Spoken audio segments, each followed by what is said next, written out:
People often think that chopping off every branch can kill a tree, but they do not know that that is exactly when its roots begin to dig the deepest to reach a mighty underground current. Arthur Sterling was dead.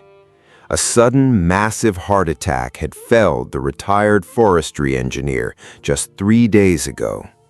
Now, a suffocating silence hung over the sprawling city apartment.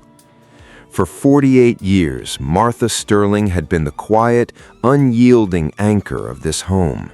She was a 75-year-old woman with a spine like an ancient oak, her hands calloused from decades of scrubbing porcelain, kneading dough, and tending to the soil of her small window boxes. She had poured her entire youth into making this concrete box a sanctuary for her husband and her only child. That child was now standing across the mahogany dining table, wearing a tailored charcoal suit and an expression of pure, unadulterated greed. Julian Sterling, her 51-year-old son, was a prominent corporate lawyer, a man whose tailored Italian suits could not hide the cold calculation in his eyes. He had inherited his father's height, but none of his warmth. His eyes were flat, calculating, and impatient. Beside him stood Valerie, his pragmatic and sharply dressed wife. Valerie did not even offer a single word of false sympathy. Instead, she was actively walking across the pristine hardwood floors, pulling a yellow measuring tape from the baseboards to the French doors, calculating the square footage for the real estate listing, while the scent of Arthur's funeral flowers still lingered heavy in the air. Martha sat perfectly still. She watched them with eyes that held the quiet dignity of a mountain. She did not shed a single tear. She did not clutch her chest or wail into the silence. "Look, Mother, we need to be realistic about this transition," Julian said sharply, breaking the quiet. He tossed a thin, weathered manila envelope onto the polished dining table. It slid across the wood and stopped just inches from Martha's folded hands. "Dad left a rather complicated estate, but as the executor, I have streamlined the process. Valerie and I are taking over the title of this apartment. We're also absorbing the liquid investment accounts to cover the administrative legal fees and estate taxes." Martha looked down at the envelope. "What is this?" she asked calmly. "That is your portion," Julian sneered coldly. "It is the deed to 55 acres of overgrown timberland in Oak Haven. It's somewhere out in the middle of nowhere, down in North Carolina, by the Blue Ridge Mountains. Dad bought it decades ago for almost nothing." Julian adjusted his expensive silk tie, looking at his mother as if she were a stranger who had overstayed her welcome in a hotel lobby. "Let me be perfectly clear," Julian continued, his voice dripping with condescension. "That land is useless garbage. There are no paved roads leading to it. There is no electrical grid. There is absolutely no commercial value. But it is in your name now. The staging company is arriving here at 8 o'clock tomorrow morning to prepare this apartment for an open house. You need to be gone by then." "You are throwing me out," Martha stated simply. It was not a question. "We are reallocating assets," Valerie chimed in briskly, snapping the measuring tape back into its plastic casing. "This neighborhood has appreciated significantly. It would be foolish to let an elderly woman live alone in a 4-bedroom unit. It is simply bad business." 48 years of marriage, 48 years of packing school lunches, ironing shirts, and standing by a man who loved the forests more than the city, reduced to a bad business decision. Martha slowly pushed her chair back and stood up. She did not argue. She knew the brutal nature of the boy she had raised, a boy who worshipped money and despised weakness. Begging would only feed his arrogance. She turned her back on the two scavengers and walked down the long hallway toward the master bedroom. The room was perfectly made. She pulled a single blue suitcase from the top shelf of the closet. She did not pack the expensive jewelry Arthur had bought her for their anniversaries, knowing Julian would only accuse her of theft. She packed 3 modest dresses, a thick wool sweater, a pair of sturdy walking shoes, and a framed photograph of Arthur smiling under a canopy of towering pine trees. She closed the suitcase. Then she picked up her worn leather wallet from the nightstand. She opened it and counted the faded paper bills inside. 10, 20, 30, and 4 single dollars. $34. That was the entirety of her liquid net worth after nearly half a century of devotion. Martha walked back down the hallway, the wheels of the single blue suitcase rolling softly against the hardwood. Julian and Valerie were already standing by the front door, watching them with impatient, dismissive eyes. They expected her to break down. They wanted the validation of her tears to prove their superiority. Martha gave them nothing. She walked straight past her son, stepping out into the cold, unforgiving corridor of the apartment building. She did not look back. The heavy oak door slammed shut behind her, echoing with a hollow finality that severed her past from her present. The city streets were a chaotic blur of honking cars and rushing pedestrians. Martha navigated through the gray concrete jungle until she reached the central bus terminal. The wind howled down the avenue, biting at her face, but she stood tall. She approached the ticket counter, her calloused hands gripping the worn leather wallet. "One way to Oak Haven, North Carolina, please," she said steadily. The ticket clerk punched the destination into the glowing screen. "That will be $12, ma'am," the clerk replied politely. Martha pulled out a $10 bill and 2 singles, sliding them beneath the glass partition. The clerk handed her a flimsy paper ticket in return. She walked over to a cold metal bench near the boarding gates and sat down, her blue suitcase resting against her knee. She had $22 left to her name. She had no home, she had no family. She was entirely alone in a world that measured human worth in bank statements and property lines.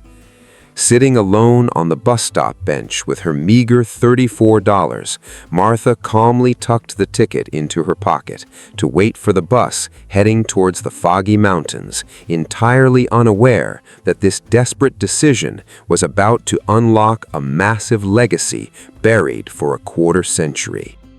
The night at the Central Transit Terminal was a symphony of cold drafts, echoing footsteps, and flickering fluorescent lights. Martha spent the darkest hours sitting upright on the unforgiving metal bench, her wool sweater pulled tightly across her chest to ward off the chill that dipped into the low 40s Fahrenheit. She did not sleep, she merely waited. When the morning sun finally broke through the smog-stained glass of the terminal, she boarded a rusted, diesel-chugging motor coach. The $12 fare carried her far away from the towering glass skyscrapers, away from the bitter betrayal of her own flesh and blood, and deep into the winding, fog-choked passes of the Blue Ridge Mountains. The journey lasted for hundreds of miles, a steady climb into a world where the air grew thin, the winding roads narrowed, and the ancient trees grew impossibly tall.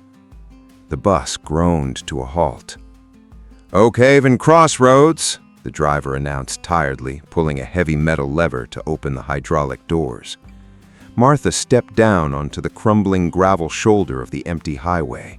The air here was sharp, biting with the crisp scent of pine needles and damp earth. Before her lay a rugged expanse of wilderness, completely devoid of paved asphalt, power lines, or civilized comfort. A narrow, red dirt path snaked its way up a steep incline, disappearing entirely into a dense canopy of thick oaks, towering pines, and twisting underbrush. A rusted metal sign hung crookedly on a nearby wooden post. "Welcome to Oak Haven."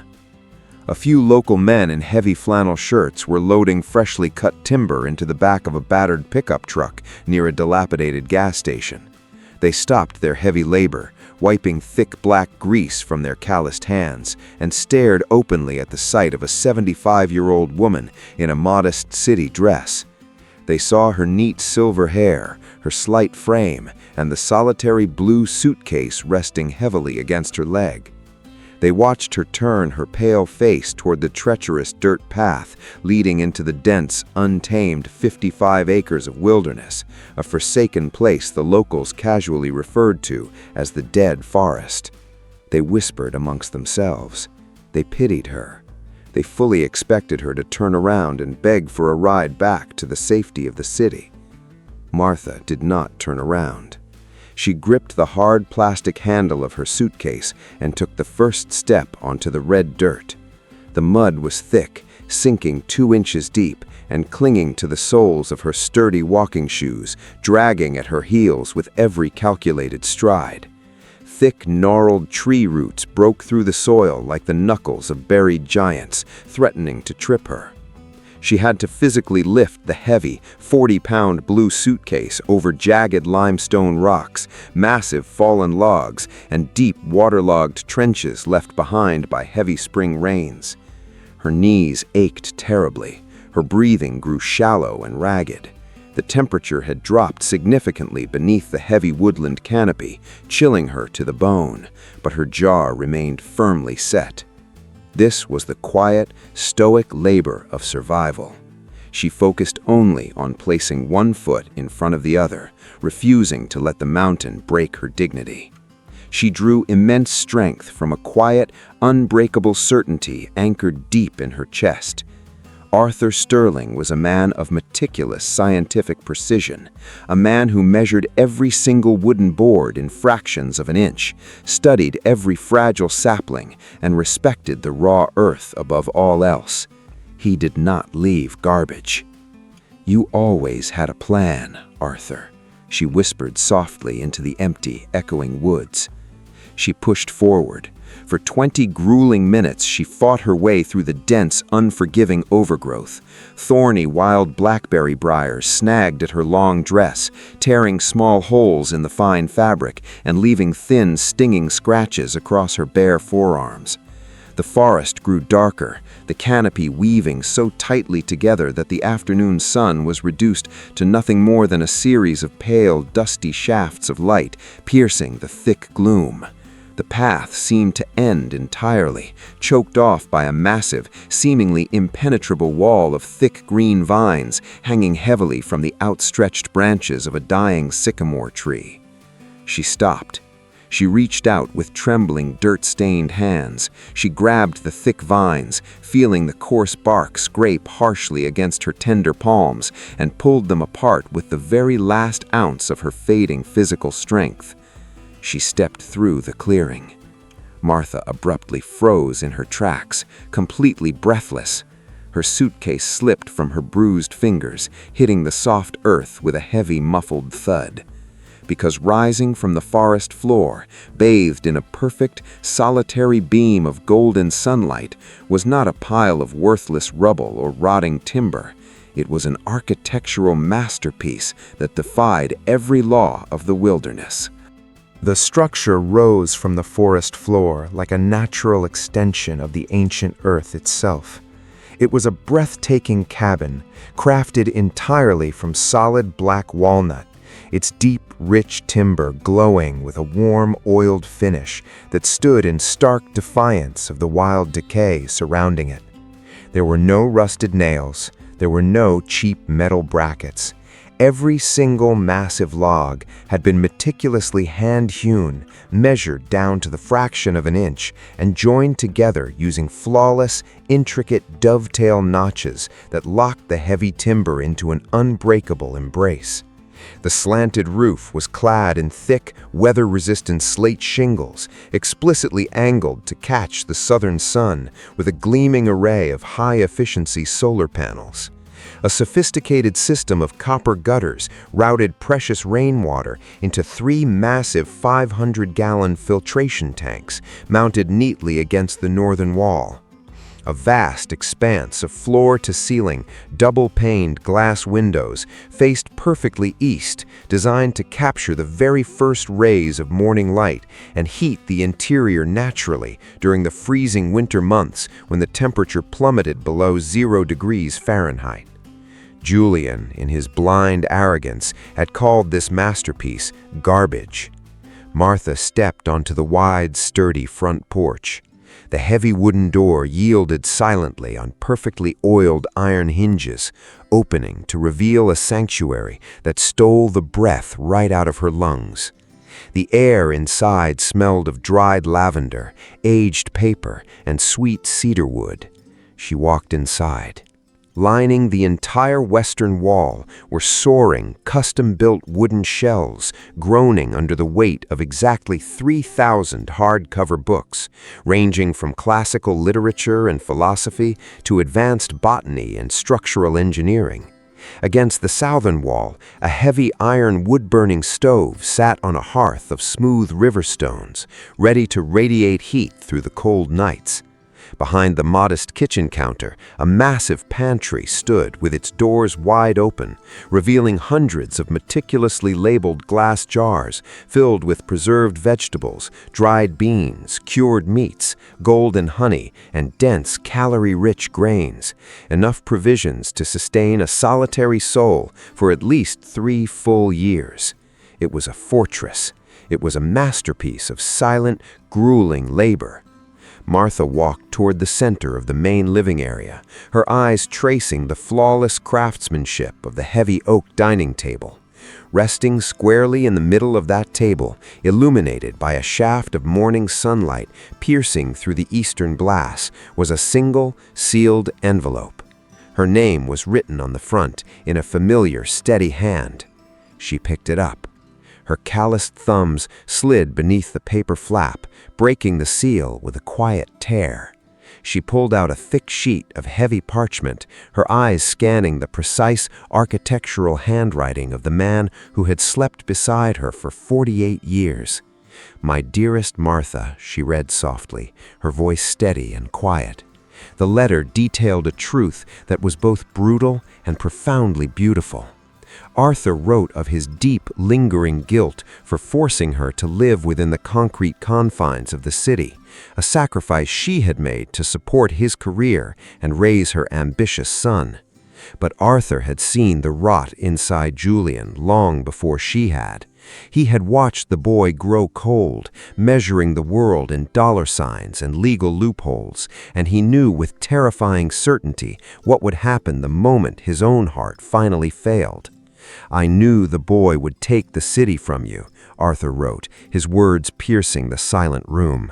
"I knew his greed would blind him to everything except the concrete, the steel, and the liquid assets. So for the last 25 years, I drove out to these 55 acres every single weekend. I chopped the wood, I laid the stone, and I built you a fortress where his arrogance could never reach." Martha traced the ink with her fingertips. "The kids keep the concrete, you keep the forest," the letter concluded, "and the forest is always worth more." She slowly lowered the paper to her side. She did not weep. She did not collapse onto the floor in a fit of hysterical grief, nor did she scream at the cruel injustice of her son's betrayal. Instead, a profound, unshakable peace settled deep into the marrow of her bones. The crushing weight of the city, the humiliating eviction, the pathetic $34 in her wallet, all of it dissolved into nothingness. She was standing inside a temple of absolute devotion, a physical manifestation of a husband's eternal need to protect his wife from the harshness of a greedy world. She was safe. She folded the letter, placing it gently inside her pocket of wool sweater. She took a deep breath, letting the scent of the cedarwood fill her lungs, and looked down to examine the beautiful wide plank floors beneath her sturdy shoes. The craftsmanship was magnificent, yet as Martha knelt down to run her hand affectionately over the smooth, sanded wood, her experienced eyes caught a glaring inconsistency. Amid the perfectly parallel lines of the cedar boards, one single 2-foot plank had a wood grain that was completely misaligned, pointing sharply against the natural flow of the floor. Martha did not pry the misaligned board open immediately. She was a woman of order, profound discipline, and unyielding patience. The mystery waiting silently beneath the polished cedar floorboards could wait, but the encroaching wild wilderness outside the cabin walls would not. The forest was always moving, always growing, and she needed to establish her dominance over the untamed earth before she could allow herself the luxury of curiosity. She woke at the very break of dawn. The interior of the massive wooden cabin was a brisk 45 degrees Fahrenheit, the fire in the iron stove having died down to a few glowing embers during the long, silent night. She dressed quietly in the dim light, pulling her thick wool sweater tightly around her shoulders and tying a faded cotton apron securely around her narrow waist. She stepped out onto the heavy timber porch, drawing a deep breath of the freezing, pine-scented mountain air. The 55 acres of deep wilderness were waking up, completely shrouded in a thick silver morning mist that rolled like an ocean tide through the deep, jagged valleys of the Blue Ridge Mountains. She had absolutely no time for tears. Martha walked with measured, steady steps toward a small wooden utility shed attached to the northern side of the main house. She pushed open the creaking wooden door and found exactly what she needed: a rusted iron trowel, a heavy pair of thick leather work gloves, and a stiff, coarse push broom with a long ash wood handle. She gathered the tools and walked out to the 3 raised garden beds positioned exactly 50 yards from the front steps. They were massive wooden structures, each measuring 10 feet long and 4 feet wide, but they had been abandoned for months. They were entirely choked with massive, deep-rooted thistles, strangling vines as thick as a man's thumb, and a suffocating layer of decaying wet oak leaves. She knelt directly into the cold, wet dirt. For 6 grueling, uninterrupted hours, the 75-year-old woman fought the earth. Her arthritic fingers gripped the thick, prickly stalks of the invasive weeds, pulling with all the meager physical strength left in her frail arms, violently ripping the stubborn roots from the dark, heavy soil. Her knees throbbed with a sharp, burning agony against the hard rocks, and her lower back screamed with every agonizing bend, yet her face remained an unreadable mask of pure, stoic determination. She did not stop. She piled the heavy, rotting debris into a massive, tangled mound standing over 3 feet high. She took the heavy push broom and swept the wide wooden porch, pushing the dirt and leaves away until her narrow shoulders burned like fire. She found a small, sturdy wooden stepladder and climbed it carefully, balancing her frail frame as she used a damp rag to meticulously wipe away months of thick yellow pollen, dirt, and dried bird droppings from the sleek black surface of the solar panels resting on the lower roof section. Sweat dripped slowly from her wrinkled brow. Her hands were blistered, bruised, and covered entirely in thick, brown mud. By the afternoon of the 3rd day, a quiet, undeniable rhythm had settled over the isolated clearing. The physical agony of the relentless manual labor was severe, waking her up in the middle of the night with sharp cramps in her calves and a dull ache in her spine, but it was a deeply cleansing pain. It was a pain that grounded her to reality, entirely unlike the suffocating, humiliating emotional agony inflicted by her treacherous son back in the city. Julian and Valerie were hundreds of miles away, undoubtedly sipping expensive imported wine in a climate-controlled restaurant, calculating the market value of her stolen home and her stolen life. But she was here, breathing the freezing, uncontaminated air, earning her absolute right to exist on this unforgiving land with every drop of sweat she shed. She was alive. On the late afternoon of the 4th day, the temperature had climbed to a mild 60 degrees Fahrenheit. Martha was dragging a heavy 15-pound dead pine branch across the yard, intending to add it to the firewood pile, when she suddenly heard the sharp, distinct snap of a heavy branch breaking just beyond the tree line. Martha stopped instantly. She stood up completely straight, gripping a heavy wooden rake with both hands like a defensive weapon, her sharp eyes scanning the dense, impenetrable wall of dark green pine trees standing exactly 40 yards away. Emerging slowly from the deep shadows of the forest was a towering, broad-shouldered man with a thick, unruly silver beard. He was wearing a faded green canvas jacket, heavy denim trousers, and thick, mud-cucked leather work boots. He looked to be in his late 60s, his face deeply weathered and severely creased by decades of surviving harsh sun and freezing mountain winters. He stopped right at the edge of the clearing. He carried a large, bulging canvas bag over one broad shoulder and held a steaming, heavy cast-iron pot carefully in his large right hand. He did not look threatening or dangerous. Instead, he looked profoundly respectful. He stood perfectly still, removing his worn canvas hat from his head, quietly observing the small, mud-stained, 75-year-old woman who had single-handedly cleared the massive, overgrown yard and restored order to the chaos. "I reckon you must be Martha," the towering man called out gently, his voice deep and rough, sounding like heavy stones grinding together in a riverbed. Martha did not lower the wooden rake. "And exactly who are you?" she asked calmly, her tone perfectly steady, holding absolute authority over her territory. The man took a slow, deliberate step forward into the sunlight. "My name is Silas," he answered softly, keeping his hands visible. "I'm the local forest ranger out here in the Oak Haven district. I knew Arthur. I knew your husband for a very, very long time."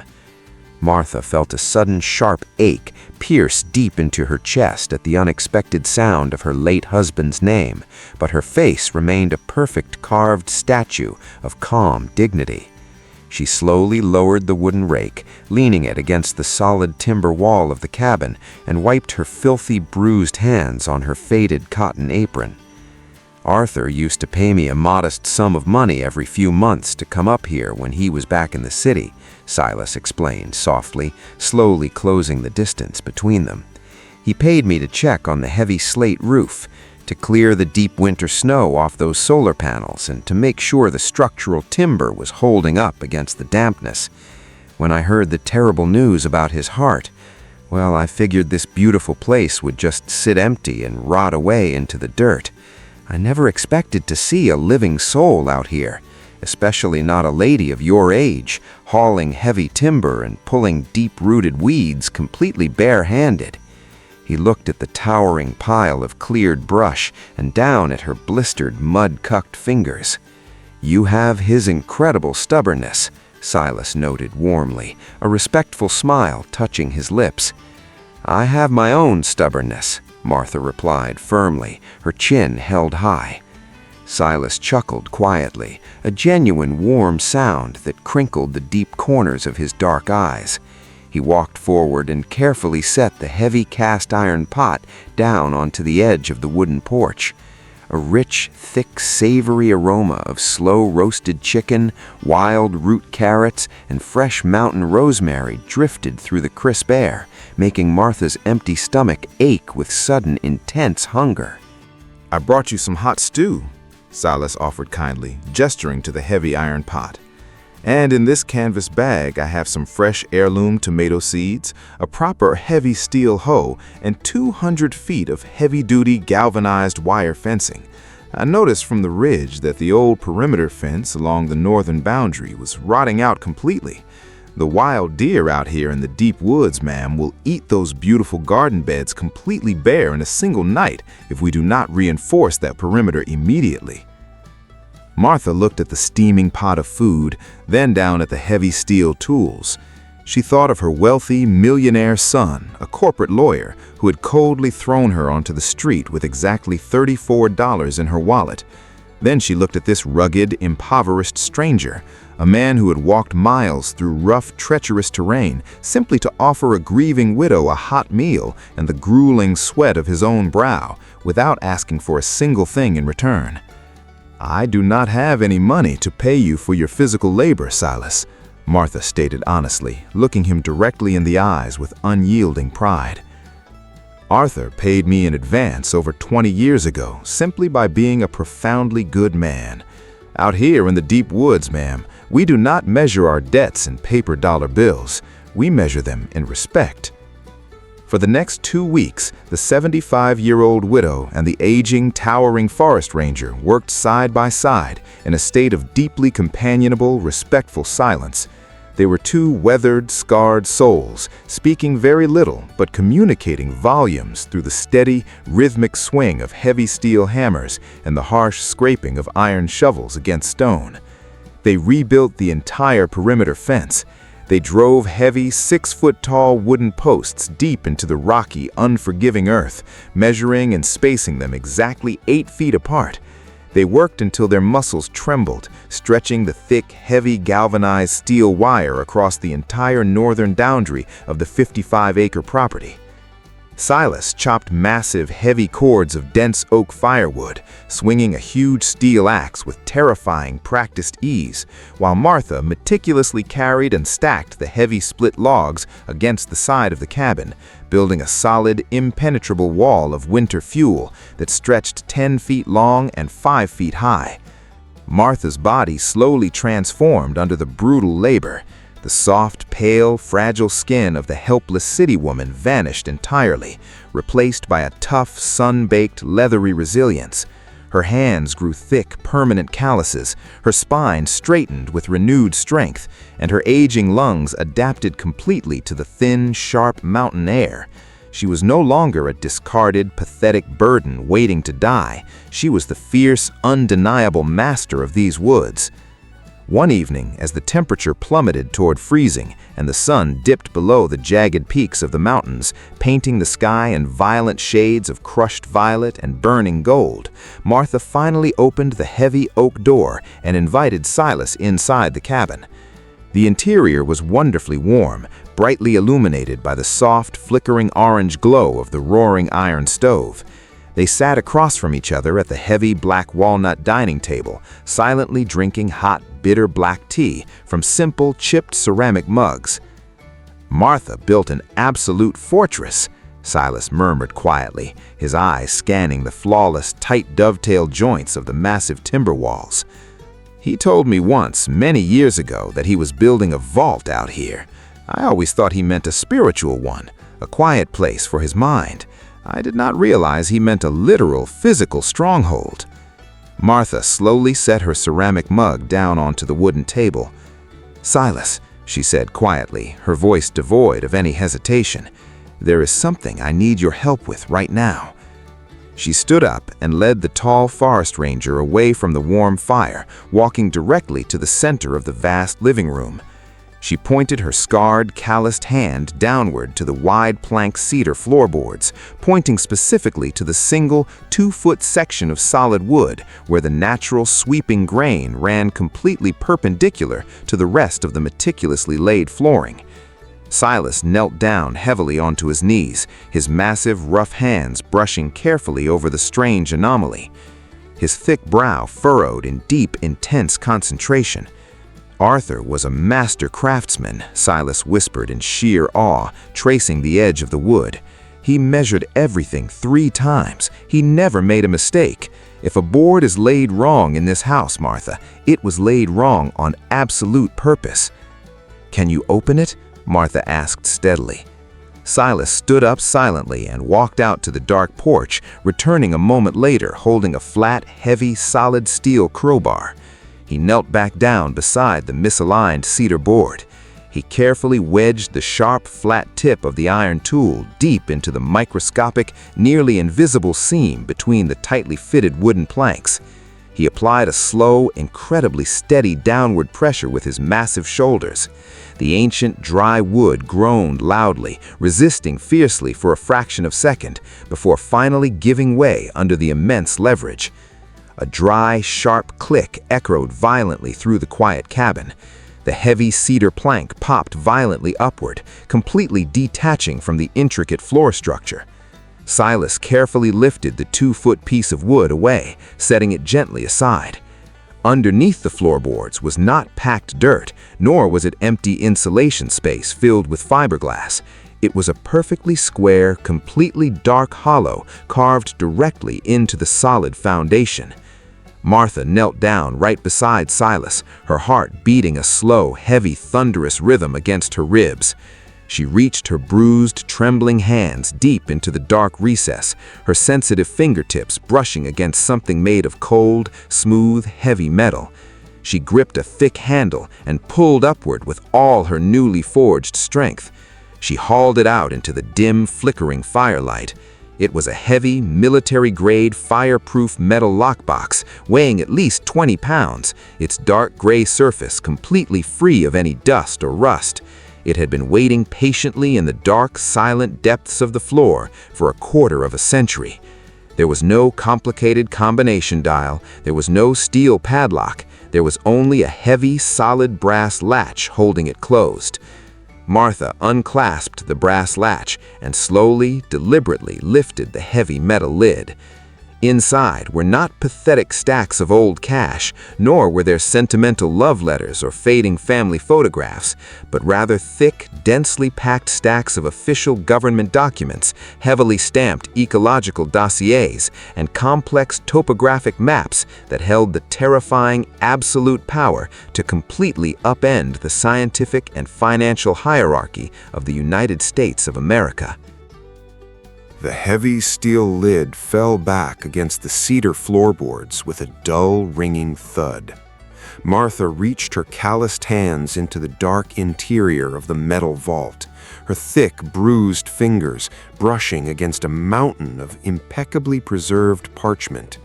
She pulled out the first heavy stack of documents, the thick cream paper bound tightly by brittle rubber bands that snapped into dust the moment she touched them. She spread the papers out across the wide wooden planks, bathed in the dancing orange light of the wood-burning stove. They were not simple property deeds or old tax returns. They were incredibly dense, highly classified ecological surveys, stamped heavily with the fading blue ink seals of the United States Department of Agriculture and the Federal Wildlife Conservation Board. Beneath the official government forms lay dozens of meticulously hand-drawn topographic maps, gridded perfectly into 1-acre squares, detailing every single elevation change, water runoff, and soil composition metric across the entire 55 acres of the Oak Haven property. Silas leaned in, his dark eyes widening in utter disbelief. "Martha," the old forest ranger breathed heavily, pointing a thick, scarred finger at a column of perfectly aligned Latin botanical classifications. "Do you realize what Arthur has been doing out here all these years?" Martha did not answer immediately. She picked up a smaller, leather-bound journal resting at the very bottom of the iron box. She opened it to the first page. It was written in Arthur's unmistakable, precise architectural script, dated 22 years ago. "To whoever finds this, hopefully my beautiful wife," Martha read aloud, her voice unwavering yet carrying the heavy weight of 1,000 unspoken emotions. "The timber on this land is a grand illusion. It is the towering wall I built to hide the true treasure from the wolves." She turned the page. The journal contained a staggering, decade-spanning record of a botanical miracle. Arthur Sterling had not simply bought a barren patch of woodland to hide away from the city. He had spent a quarter of a century secretly terraforming the 55 acres into a completely closed, perfectly isolated ecological sanctuary. He had tested the soil acidity down to the exact microscopic percentage, redirected natural underground spring water using hidden clay pipes buried 3 feet deep, and altered the sun canopy by strategically pruning the towering oaks to create highly specific microclimates on the forest floor. He had done it to cultivate life. Specifically, he had cultivated 12 distinct species of critically endangered, hyper-rare North American flora that had been completely wiped out by aggressive corporate logging operations across the rest of the Blue Ridge Mountains. "Look at these coordinates," whispered Silas in shock, pulling a map closer to the firelight. "He has listed a massive, highly concentrated colony of Appalachian wild ginseng exactly 400 yards north of the cabin. Not the cheap, commercially farmed roots, Martha, the ancient, wild, simulated variety that takes 20 full years to mature." Martha looked down at the hand-drawn map. "And here," Silas continued, his rough voice trembling slightly with pure reverence, "in the deep, shaded ravine by the eastern boundary line, he has documented the successful germination and blooming of over 300 wild yellow lady slipper orchids." The room fell into an absolute, stunned silence. Silas was a man of the deep woods, and he knew the terrifying reality of those specific plants. Poachers would kill a man in cold blood for a single mature root of genuine wild Appalachian ginseng, and the orchids were so incredibly rare that entire universities would spend decades searching the mountain ranges just to find a single surviving specimen. Arthur had hundreds of them. He had bred them. He had protected them with a towering fortress of black walnut and isolation. Martha picked up the final, heaviest document from the bottom of the box. It was a complex, ironclad legal trust bound in heavy blue paper. It was an application for a Category 1 federal ecological conservation easement. Arthur had completed every single grueling phase of the rigorous legal process years ago. He had secured the government approvals, passed the secret soil inspections, and drafted the binding federal protections that would permanently shield the 55 acres from any commercial development, logging, or corporate seizure. There was only one thing missing. The final page of the heavy contract required the binding legal signature of the surviving property owner to officially activate the federal protections. Arthur had intentionally left it blank, knowing that if he activated it while he was still alive, Julian would find out and use his corporate lawyers to dismantle the trust on a technicality.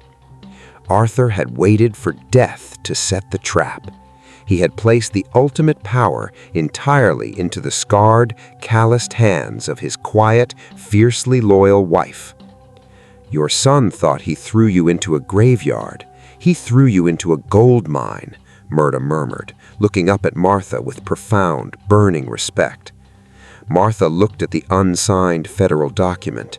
She thought of Julian standing in the city apartment, arrogantly adjusting his expensive silk tie, calling this magnificent, breathing sanctuary a pile of worthless garbage. She felt a deep, powerful surge of silent authority course through her veins. She was no longer a victim. She was the absolute guardian of an empire. "We need a professional," Martha stated calmly, carefully placing the documents back on the table. "We need someone with absolute, undeniable academic authority to verify these coordinates before we sign a single piece of paper." "I know an ecologist," Silas nodded quickly, his mind racing. "Dr. Amelia. She heads the advanced botany department down at the State University. She's an honest woman. She'll drive up here the very second she hears the word orchid." Martha nodded slowly, her gray eyes reflecting the fierce orange flames of the iron stove. "Call her," she commanded softly. They carefully repacked the priceless documents, closing the heavy steel lid on a quarter-century of brilliant, patient devotion. But the true catastrophic monetary value of this hidden green empire was so unimaginably massive that even the most seasoned university ecologist would soon find herself struggling to breathe when forced to calculate the final number. Dr. Amelia arrived at the edge of the deep woods the very next morning. She was a woman of strict academic science, deeply skeptical of rural mountain myths, carrying heavy canvas bags filled with glass soil testing kits, high-resolution digital cameras, and thick aluminum clipboards. She was completely unprepared. For 3 grueling days, Martha, Silas, and Dr. Amelia hiked relentlessly through the dense 55 acres of wild timberland. The morning temperature hovered bitterly around 40 degrees Fahrenheit, yet the 75-year-old widow walked far ahead of the younger scientist. Martha's sturdy shoes crushed the dry pine needles, her back perfectly straight despite the steep 20-degree inclines and the heavy miles they covered each day. They measured the heavy canopy shade in precise square feet, tested the damp soil composition, and verified every single geographic coordinate written in Arthur's old leather journal. When Dr. Amelia finally knelt in the dark shaded ravine and brushed the wet leaves away from a massive sprawling colony of 300 wild yellow ladies' slipper orchids, her hands shook violently. She moved 50 yards north, digging her fingers into the dirt to uncover the thick, ancient roots of wild Appalachian ginseng, roots that had been growing undisturbed for 20 solid years. She dropped her heavy clipboard onto the soft earth. "This is completely impossible," she whispered in absolute shock. 2 days later, a team of high-powered environmental lawyers arrived from the state capitol. They sat tightly around Martha's solid black walnut dining table, spreading out thick stacks of federal conservation contracts. The air inside the cabin was completely silent, save for the crackling of the dry wood burning in the heavy iron stove. Martha sat at the head of the table, wearing her faded cotton apron, her severely calloused hands resting calmly on the smooth wood. She looked like a mountain queen holding court. The lead lawyer, a tall man in a sharp gray suit, cleared his throat nervously before speaking to the quiet, stoic widow. "Mrs. Sterling, the university has officially verified the biological integrity of the site," he stated with profound, undeniable respect. "By locking these 55 acres into a permanent federal conservation trust, you immediately qualify for a massive immediate payout from the National Carbon Exchange. Your husband engineered a botanical miracle." He slid a heavy, watermarked document across the table. "The guaranteed carbon credit payout for the preserved timber and pristine soil is exactly $1,800,000, he confirmed quietly. Martha did not gasp.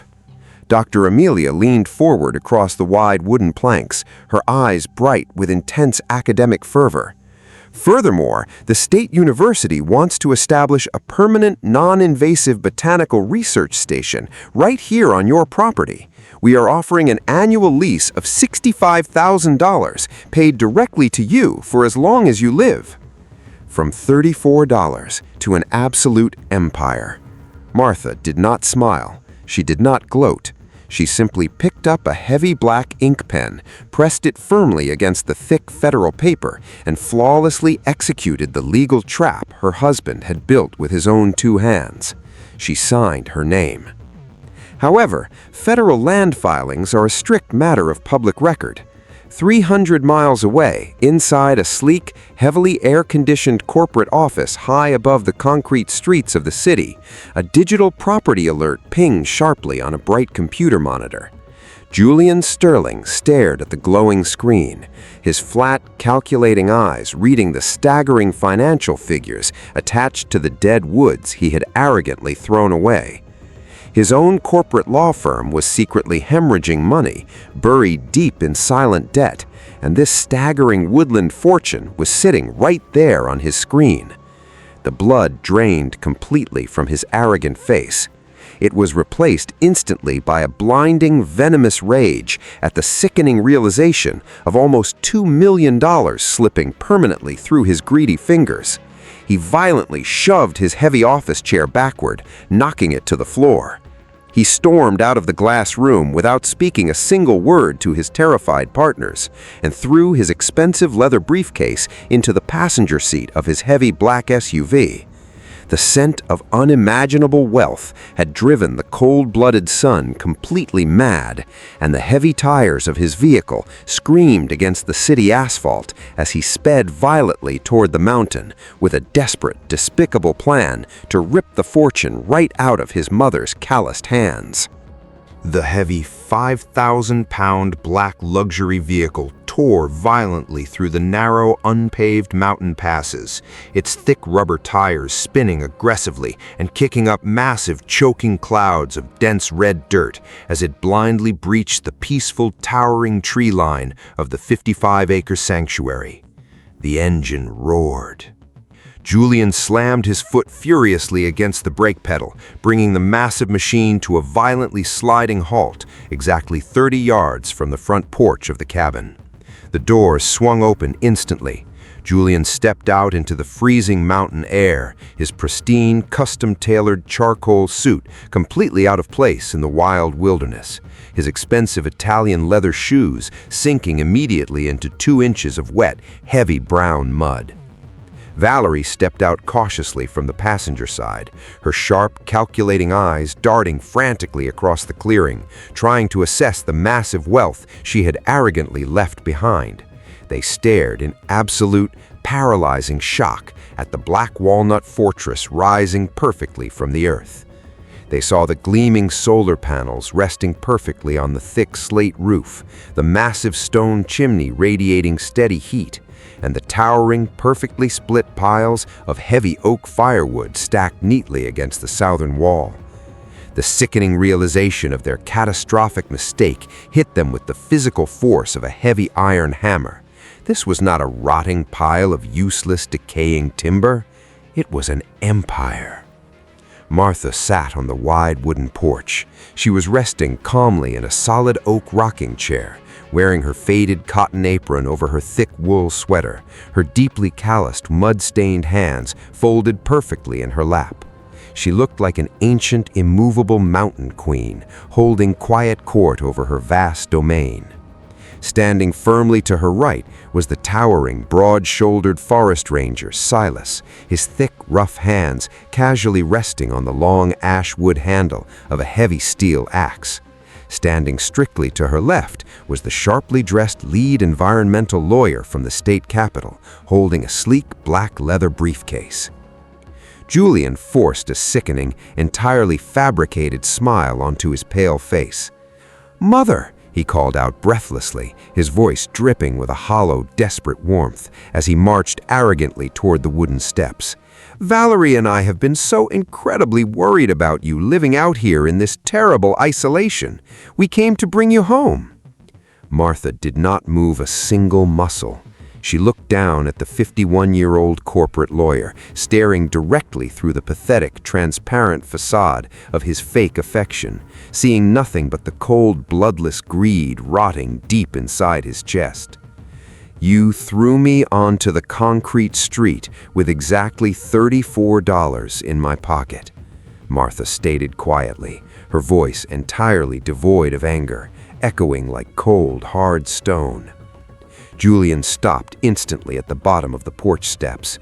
His fake smile vanished completely, replaced immediately by the vicious, arrogant sneer of a man accustomed to bullying his way to victory.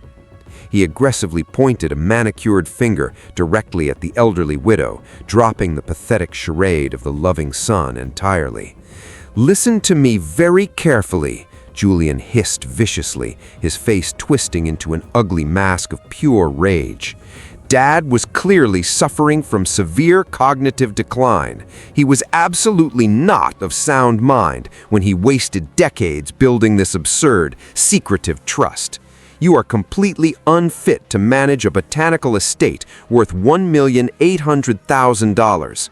I am filing an emergency injunction in the state court tomorrow morning to declare him legally incompetent, and I am taking full administrative control of this entire forest." He stood tall. He believed he had won. Martha did not shout, she did not cry, and she did not defend her dead husband's brilliant, flawless mind. She simply turned her silver head slightly, giving a slow, almost imperceptible nod to the tall environmental lawyer standing at her side. The lawyer stepped forward smoothly to the edge of the wooden porch. He unlatched his black leather briefcase with a sharp, echoing snap, reaching inside to pull out a single, thin manila envelope, the exact same weathered envelope Julian had arrogantly tossed across the mahogany dining table back in the city apartment just weeks ago. The lawyer extracted a crisp, heavily stamped legal document, adjusting his wire-rimmed glasses carefully before looking down at the infuriated corporate bully. "Mr. Sterling," the lawyer began coldly, his voice ringing with absolute, crushing professional authority. "You personally drafted the estate division papers to forcibly evict your mother, did you not?" "Of course I did," Julian snapped back arrogantly. "It was a standard reallocation of assets."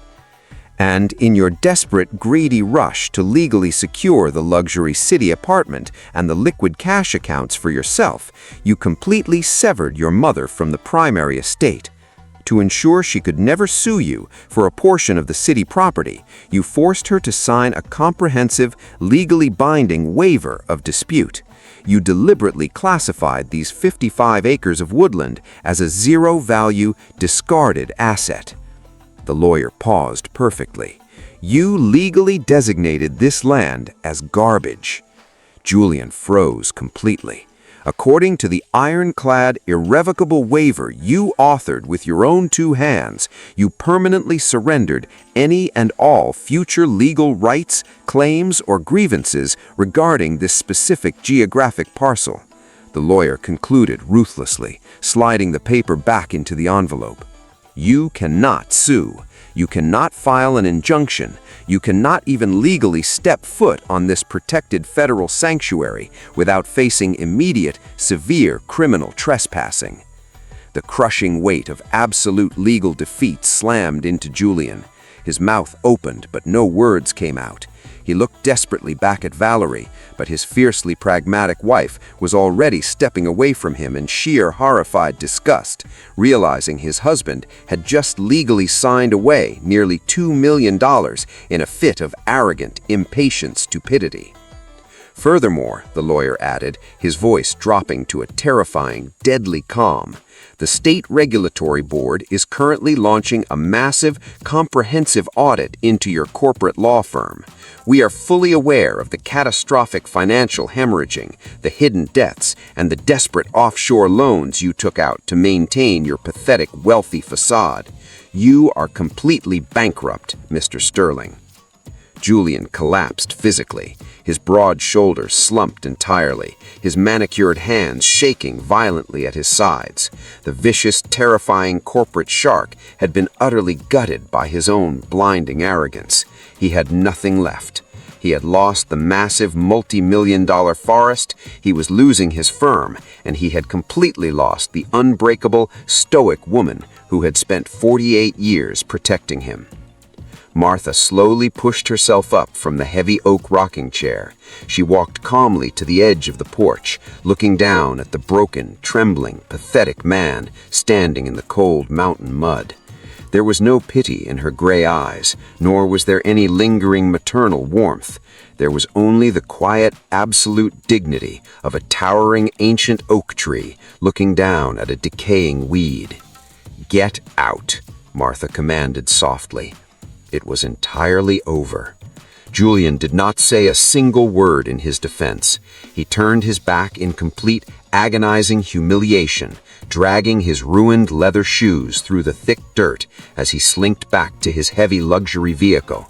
He climbed inside, entirely broken, entirely defeated, and drove away into the shadows, vanishing forever from the pristine, uncontaminated world he so arrogantly despised.